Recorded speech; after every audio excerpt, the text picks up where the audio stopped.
হয়তো আপনারা বলবেন ভাই পাগলে কিনা বলে, সেটা নিয়ে আপনি কথা বলছেন কেন? বলছি এই কারণে যে তার দ্বারা কেউ কেউ উদ্দীপ্ত হচ্ছে এবং নানাভাবে ফুটেজ পাওয়ার জন্য, ভাইরাল হওয়ার জন্য এমন এমন সব কথা বলছেন, যে কথার কারণে আমাদের সমাজে, আমাদের রাষ্ট্রে, আমাদের পররাষ্ট্রনীতিতে এক ধরনের অস্থিরতা দেখা দিতে দেওয়ার আশঙ্কা তৈরি হয়েছে। আমি একটা উদাহরণ দিয়ে বলি। গতকালকে এই এনসিপির একজন নেতা, যাকে আমি সবচেয়ে সম্ভাবনাময় নেতা হিসেবে নিজে বিবেচনা করতাম, তিনি হলেন হাসনাত আবদুল্লাহ। তিনি গতকালকে জাতীয় শহীদ মিনারে এই ওসমান হাদির যে গুলিবিদ্ধ হওয়ার ঘটনা, তার প্রতিবাদে যে সর্বদলীয় সভা ছিল, সেখানে উনি উপস্থিত ছিলেন। সেই উপস্থিত থাকার পর সেখানে উনি একটা কথা বলেছেন। সে কথাটা আপনাদের আমি আগে প্রথমে পুরোটাই পড়ে শুনাই। তিনি বলেছেন, ভারতকে স্পষ্ট ভাষায় বলতে চাই, যারা বাংলাদেশের সার্বভৌমত্ব, সম্ভাবনা, ভোটাধিকার ও মানবাধিকারকে বিশ্বাস করে না, তাদের আশ্রয় প্রশ্রয় দিচ্ছেন। ভারতের যারা সেপারেটিস্ট আছে বাংলাদেশে, আমরা তাদের আশ্রয় প্রশ্রয় দিয়ে যে 7 সিস্টার রয়েছে সেটাকে ভারত থেকে আলাদা করে দেব। বিষয়টা খেয়াল করেন, আমাদের এখানে যারা দুষ্ট লোক, মানে গণতন্ত্রের বিরোধী, মানে মূলত উনি আওয়ামী লীগারদের বলেছেন, সন্ত্রাসীদের বলেছেন, এদেরকে ভারত আশ্রয় দিয়েছে। অতএব আমরা ভারতের যে বিচ্ছিন্নতাবাদী দলগুলো আছে তাদেরকে আশ্রয় দেব, দিয়ে আমরা ভারতকে খণ্ড খণ্ড করে দেব, মানে 7 সিস্টার্সকে ভারত থেকে আলাদা করে দেব। এটা কে বলেছে? দেশের একটা প্রমিজিং দল এনসিপির অত্যন্ত গুরুত্বপূর্ণ একজন ব্যক্তি, দক্ষিণাঞ্চলের মুখ্য সমন্বয়ক হাসনাত আবদুল্লাহ। প্রকাশ্য জনসভায় উনি এটা বলেছেন, বিভিন্ন মিডিয়ায় এটা এসেছে। কিভাবে এসেছে সেটা আমি আরেকটু পরে বলছি, তার আগে এটা আলোচনা করিনি। দেখেন, এই জিনিসটা যখন ওনারা বলেন তখন আপনাদের কাছে কি মনে হয়? আমার কাছে কিন্তু নিতান্ত একটা ছেলে মানুষই মনে হয়। আমার মনে হয় যে এরা যে আসলেই মানে ছেলে মানুষ, এদের যে রাজনৈতিক প্রজ্ঞা যে অভিজ্ঞতা জাত নয়, এটা আমার কাছে মনে হয়। এইভাবে কেউ কখনো বলে? পৃথিবীর কেউ বলা উচিত? এটুকু বলার কারণে আমি মনে করি সরকারের উচিত তার ব্যাপারে একটা ব্যবস্থা নেওয়া। ওনাকে তো মুক্ত চলাফেরা করতে দেওয়াটা বিপজ্জনক। কারণ এভাবে যদি সে বলতে থাকে, ভারত, ভাই আপনি যত কিছুই বলেন, আমাদের কি ভারতকে আমাদের শত্রু রাষ্ট্র? আমরা কি ভারতের সঙ্গে যুদ্ধ ঘোষণা করেছি? আমাদের সরকার কি সেটা করেছে? করেনি তো। তাহলে এইভাবে আপনি বলতে পারেন? আপনার পররাষ্ট্র মন্ত্রণালয় কি স্বীকার করে? যখন এই ঘটনাগুলি ঘটছে আপনারা যে বলবেন যে না এটা ঠিক রাজনৈতিক একটা বক্তব্য, কোনো সমস্যা নাই, না রাজনৈতিক বক্তব্য হতে পারে না। আমি এই কথাটা আবারও সব দলকে জন্য বলি, এটা প্রায় কিন্তু বলবেন, দেখবেন যে অনেকে অনেক কথা বলে, যখন ধরা খেয়ে যায় তখন বলে কি এটা পলিটিক্যাল রেটরিক, ওই রাজনৈতিক বক্তব্য। এটা না ভাই, রাজনৈতিক বক্তব্য হতে হবে সবচেয়ে সেন্সিবল বক্তব্য। যিনি আমার নেতা হবেন, যিনি রাজনীতি করবেন, তিনি তো আমার নেতা হতে চান, তাই না? যিনি আমার নেতা হবেন তিনি কেন আবল তাবল বকবেন? এটা মানবো কেন? আমার ঘরের যে শিশু, যার বয়স 2 বছর, 1 বছর, অথবা মানে কোনোভাবে বোল ফুটেছে, সে আবল তাবল বললে আমি কিছু মনে করবো না। কিন্তু একটা বয়স্ক লোক, যিনি দেশ চালাতে চান, যিনি আমাদের ভাগ্য নিয়ন্ত্রণ করতে চান, উনি আবল তাবল কেন বকবেন? আবল তাবল বলার চেয়েও বেশি ঝুঁকিপূর্ণ হলো যখন তিনি একটা উস্কানিমূলক কথা বলেন, এবং সেই উস্কানিটা কোথায়? বিদেশের মাটির জন্য উস্কানি, বিদেশি বিচ্ছিন্নতাবাদীদেরকে উস্কানি দেন, তাদেরকে আশ্রয় দেবেন, তাদেরকে একটা অভয় দেন, এবং এখানে এটি যখন করতে চান তারা, সেটা হলো আরো বিপজ্জনক। এবং ওনার এই কারণে উনি কিন্তু একা বিপদে পড়বেন না, পুরো দেশটি আমরা বিপদে পড়বো। আমরা কি ভারতের সঙ্গে যুদ্ধ করতে চাই? বলেন, যুদ্ধ করতে চাই না তো।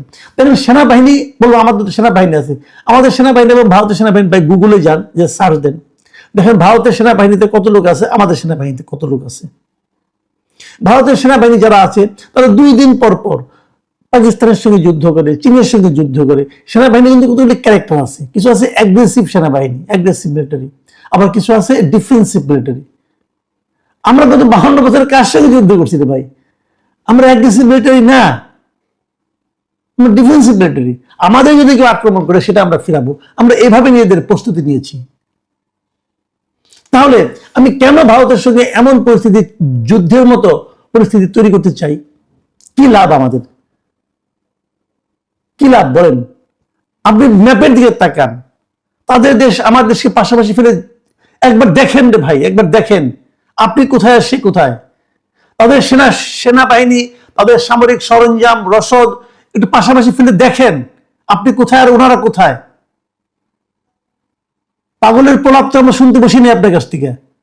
আপনি তো পারেন না আমাদের স্থিতিশীলতাকে, আমাদের নিরাপত্তাকে লঙ্ঘিত করতে। আপনাদের এই সমস্ত কথাবার্তার কারণে আপনি বলেন চিকেন নেক, চিকেন নেক চিৎকার করেন। আমাদের চিকেন নেক নাই?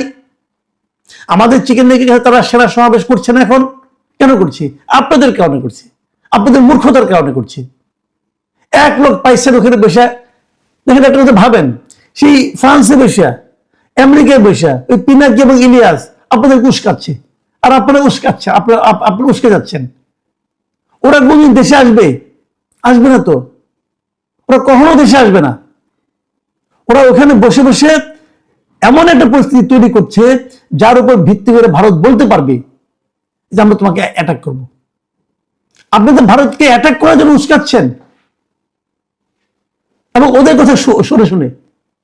ভাই আপনি তো এই দেশে রাজনীতি করবেন, আপনি এই সেন্সটা আপনার মধ্যে কাজ করে না। আমি হাসনাত আব্দুল্লাহকে বলছি, আপনার মধ্যে এই সেন্সটা কাজ করে না ভাই। আপনি পিনাকির প্ররোচনা, পিনাকির কথা শুনে আপনি এখানে বলেন, ইলিয়াসের কথা শুনে ওরা তো মানে ওরা তো ধান্দা বাজলো, মতলব বাজলো, এগুলো বিশ্বাস করেন আপনারা? ওরা যদি জীবনে আসবে না, কিন্তু আপনাকে এই দেশে থাকতে হবে। আপনি কোন সরকারকে বলছেন, কারা মনে বলছেন? এই সরকার কতটা নতুন আপনি জানেন? জানেন গত কয়েকদিনে যে 10 জন লোককে ভারতীয় যে সীমান্ত রক্ষী বাহিনী আছে বিএসএফ মারা গেছে, আপনি জানেন? এই সরকার একটা প্রতিবাদ করেছে পর্যন্ত? কার সঙ্গে কথা বলতেছেন? কাকে কি বুঝাচ্ছেন? দেখেন এই সরকারের ভূমিকাটা আমি একটা রাষ্ট্রের জায়গায় বলি ফেলি। এই যে হাসনাত আব্দুল্লাহর কথাটা আমি বললাম, আমি প্রথমে শুনতে গিয়েছিলাম যে আসলে উনি কি বলেছেন, একটু শুনে দেখি। আমি না বেশ কয়েকটা মানে আপনার ইউটিউব দেখতে গিয়েছিলাম যে হুবহু শুনি, পত্রিকা তো পড়লাম, একটু হুবহু শুনে দেখি। আমি ইউটিউবের চ্যানেলগুলো খোঁজা শুরু করলাম। আমি বেশ কয়েকটা ইউটিউব চ্যানেল খুঁজেছি, কি পেয়েছি আপনাদেরকে বলি। আমি যখন এই টেলিভিশনগুলোর ইউটিউব চ্যানেলে ক্লিক করলাম, আমি দেখলাম সব জায়গা থেকে এই ভিডিওটা উঠিয়ে নেওয়া হয়েছে। সবাই বিশ্বাস না হয় দেখুন। দেখুন ইন্ডিপেন্ডেন্ট টিভিতে গেলাম, সেখানে ওরা শিরোনাম করেছে ভারতের 7 সিস্টার আলাদা করে দেওয়ার হুঁশিয়ারি হাসনাত আব্দুল্লাহর, লেখা আছে। যখন আমি ক্লিক করলাম কি পেলাম? Something went wrong, refresh or try again letter, etcetera etcetera. মানে এটা উঠিয়ে নেওয়া হয়েছে। কয়েকবার ট্রাই করে আপনারাও দেখতে পারেন, কিচ্ছু পাবেন না। ঠিক আছে, এরপরে কোন টিভিতে গেলাম? যমুনা টিভিতে। সেখানে শিরোনাম করেছে 7 সিস্টার্স নিয়ে ভারতকে কড়া হুঁশিয়ারি হাসনাতের। এটা শিরোনামটা কিন্তু মোটামুটি একটু সতর্ক ছিল, কিন্তু ভিডিওটা পাবেন না, আমি ভিডিওটা পেলাম না। ভিডিওটা ওই একই রকম উঠিয়ে নেওয়া হয়েছে। তারপরে দেখেন 71 টিভিতে গেলাম, 71 টিভিতে শিরোনাম করা হয়েছে ভারতের 7 সিস্টার্সকে আলাদা করে দেওয়া হবে হাসনাত আব্দুল্লাহ, কিন্তু কোনো ভিডিও নেই। এরপরে গেলাম এটিএন বাংলা নিউজে, সেখানেও দেখেন 7 সিস্টারকে ভারত থেকে আলাদা করে দেব হাসনাত আব্দুল্লাহ, এই হলো শিরোনাম, ভেতরে কিছুই নেই, উঠিয়ে নেওয়া হয়েছে। এরপর আর টিভিতে গেলাম, আর টিভিতে কি পেলাম?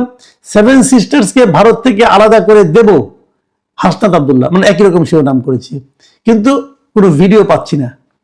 এরপর গেলাম ডিবিসি নিউজে, ডিবিসি নিউজের শিরোনাম হলো ভারতের 7 সিস্টার্সকে আলাদা করে দেওয়া হবে হাসনাত আব্দুল্লাহ বলেছে, কোনো ভিডিও নেই। এই যে ঘটনাগুলো, এই যে আমি কয়েকটা দেখালাম, এইগুলো থেকে আপনি কি বুঝলেন? এই ভিডিওগুলো তুলে নেওয়া হয়েছে। কে তুলে নিয়েছে? কেউ তো স্বীকার করবে না, কিন্তু আমি নিশ্চিত এটা আমাদের সরকারের পক্ষ থেকেই এই ভিডিওগুলো তুলে নেওয়া হয়েছে। সরকার দেখাতে চায় নাই। সরকার বুঝতে পেরেছে যে পাগল ছাগল পোলাপান যা কিছু বলে এটা আমরা বহন করতে পারবো না। সরকার বুঝেছে, কিন্তু এরা বুঝে না।